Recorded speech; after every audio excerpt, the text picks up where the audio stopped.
Halo bosku, kita berjumpa lagi di pabrik kelapa sawit kapasitas 45 ton per jam.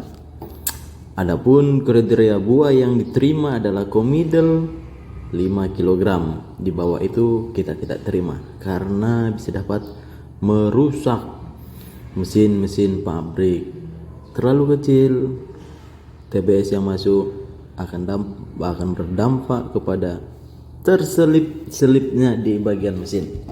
Ini adalah loading rem, di mana sebelum masuk ke rebusan dia ditampung di loading rem. Di rebusan dia direbus sekitar 6-70 menit karena kita menggunakan rebusan vertikal.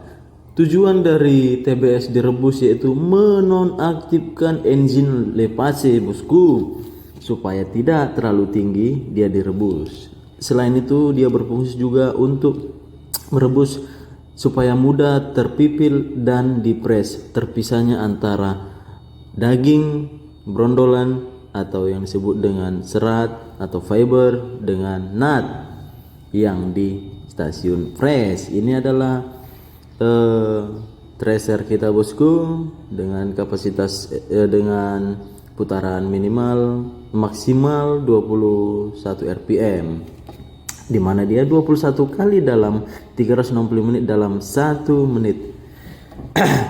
Dan setelah terpisah antara brondolan dengan janjangan, dia di press untuk jangkos.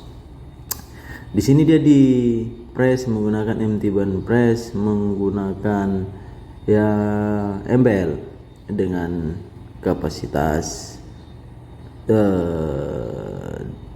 kurang lebih 2 ton per jam dengan oil losses 0,50%. Dan brondolan yang terpipil tadi naik ke atas melalui elevator fluid elevator bosku.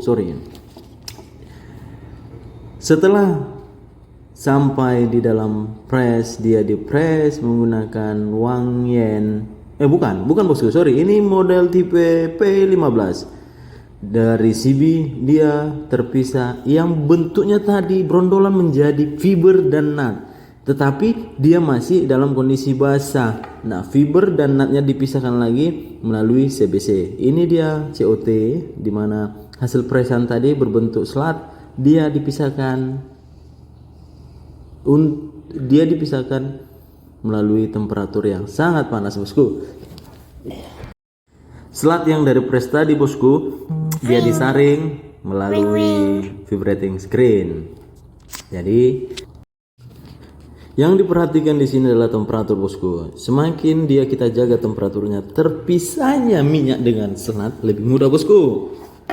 Ini dekanter mana leg paste-nya masuk dari pipa 4 in. Berikut ini adalah oil tank, di mana hasil pemisahan dari CST dia masuk murni minyak ke oil tank, dan di sini adalah slat tank, dari mana underflow yang dari CST dia masuk ke slat tank.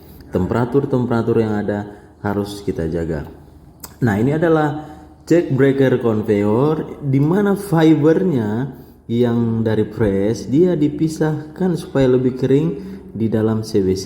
Dia seperti diuntal-untal gitulah bosku. Nah, slatnya masuk ke COT, fibernya yang tadi masuk ke CBC. Berikut adalah stasiun kernel. Nah, ini adalah grading drum, yang mana nut-nut yang dari CBC tadi bosku, dia seperti ya lebih dipisahkan lah ke fibernya, supaya yang masuk ke stasiun berikutnya atau mesin berikutnya dia sudah kering. Nah, ini adalah kelebat kita bosku, di mana pemisahan antara cangkang dan kernel itu terjadi di kelebat.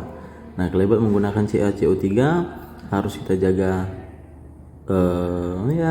pH-nya bosku. pH-nya di atas 10 lebih bagus dan cepat terpisah antara kernel dan cangkang. Berikut adalah kernel silo, hasil dari pemisah cangkang dan kernel tadi bosku. Dia masuk ke sini supaya kita keringkan. Nah, ini adalah pengolahan minyak kita menggunakan reverse osmosis. Ya, walaupun parameter air baku kita masih dapat, tetapi ya namanya pun Konglo ini bosku, dia menggunakan reverse osmosis. Cenderung sih kalau RO ini dipakai untuk air-air yang berbaur parameter yang tinggi bosku, terutama air laut. Dan inilah laboratorium kita, di mana fasilitas yang ada kita pergunakan bosku. Nah bosku, berikut adalah boiler merek MAN, kapasitas 30 ton per jam menggunakan steam kering, di mana uap yang dihasilkan oleh boiler itu dipanaskan kembali melalui pipa superheater. Pipa superheater itulah yang masuk ke turbin. Itu dinamakan steam kering. Kalau steam basah, dia itu uapnya tidak begitu kering pun turbin masih bisa supply. Pipa superheater mereknya Sumitomo, dia sangat tipis dan kuat. Demikianlah bosku penjelasan secara singkat pabrik kelapa sawit kapasitas 45 ton per jam. Berikut adalah CPO, crude palm oil. Terima kasih, jangan lupa like dan subscribe bosku.